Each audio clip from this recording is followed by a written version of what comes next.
সুটকেসের মাধ্যমে সাঁতরাচ্ছিল। এটা দেখার পরে ব্যান স্পষ্টভাবে বুঝতে পারে এখন তাদেরকেও বাঁচাতে হবে। কিন্তু তখনই তাদের চারপাশে শার্ক এসে ঘোরা শুরু করে। ড্যান কোনোভাবেই সেখানে যেতে চাইছিল না। সে নিজের জীবন ঝুঁকি নিয়ে কাউকেই বাঁচাতে চাইছিল না। উল্টো সে বেনের মুখে একটা ঘুষি মেরে দেয় আর তাকে বলে যে এই সমস্ত কিছু তোমার ভুলের জন্য হয়েছে। তবে বেন কোনো কথা না বলে তার মুখে একটা ঘুষি মেরে দেয় আর তাকে বলে যে আমরা তাদেরকে সেভ করতে সেখানে যাব এবং তুমিও আমাদের সঙ্গে যাবে। এরপর তারা অনেক দ্রুত তাদের কাছে পৌঁছে যায় আর শার্ক তাদেরকে খেয়ে ফেলার আগেই তাদেরকে কোনো রকমে সেভ করে ফেলা হয়।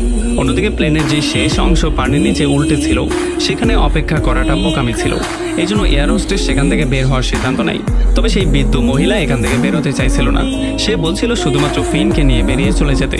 তবে এয়ার হোস্টেস তাকে বলে আমি ফিনকে সেখানে সেফলি রেখে আবারও আসবো এবং তোমাকে নিয়ে যাব। এরপর যখন তারা সেখান থেকে যাওয়া শুরু করে তখন রাস্তায় তারা একটা লাশ পেয়ে যায়, যেটা দেখে তারা অনেক বেশি ভয় পেয়ে যায়। এরপর যখন তারা সমুদ্রের উপরে আসে তখন তারা একটা ক্রাফট পেয়ে যায় যেটা ভাসতে ভাসতে তাদের এখানে চলে এসেছিল। তখনই লিলি আকাশে একটা প্লেন দেখতে পারে। এটা দেখার পরেই তারা সাহায্যের জন্য জোরে জোরে চিৎকার চেঁচামেচি করা শুরু করে।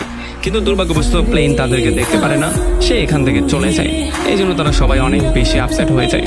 অন্যদিকে এয়ার হোস্টেস ফাইনালি সেই রাফটাকে খুলে ফেলে এবং যখন সে ফিনকে ওঠানোর চেষ্টা করছিল তখনই নিচে থেকে একটা শার্ক এসে তার উপর আক্রমণ করে দেয়।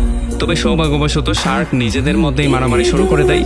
এই সুযোগে সে ফিনকে উপরে উঠিয়ে নিজেও কোনো রকমে উপরে উঠে যায়। তার পা গুরুতর আহত হয়ে গিয়েছিল, যে জন্য একটু পরে সে বেহুশ হয়ে যায়। এখন এখানে শুধুমাত্র ফিন একা ছিল। তখন সে বুঝতে পারে রাফটের নিচে থেকে কেউ একজন ধাক্কা দিচ্ছে আর এটা নড়ছে। যখন সে সাইডে এসে চেক করে তখন সে দেখতে পারে নিচে একটা শার্ক ছিল যেটা রাফটের উপরে আক্রমণ করে দেয়, যেই জন্য ব্যালেন্স হারিয়ে সে নিজেও নিচে পড়ে যায়। প্লেনের নিচের অংশে যে বৃদ্ধ মহিলা এখনো জীবিত ছিল, পানি তার গলা পর্যন্ত পৌঁছে গিয়েছিল। তখনই তার নাতিনের কথা তার মনে পড়ে। এই জন্য সে গডের কাছে দোয়া করা শুরু করে যাতে তার নাতিন সবসময় সুখে থাকে। তখন আমরা দেখতে পারি আকাশে একটা হেলিকপ্টার জীবিত মানুষজনকে খুঁজে বের করার চেষ্টা করছিল, কারণ তারা তাদের লোকেশন খুঁজে পেয়ে গিয়েছিল। তাছাড়া একটা চীনা শিপিং বোটের সাথে কন্ট্যাক্ট করা হয়।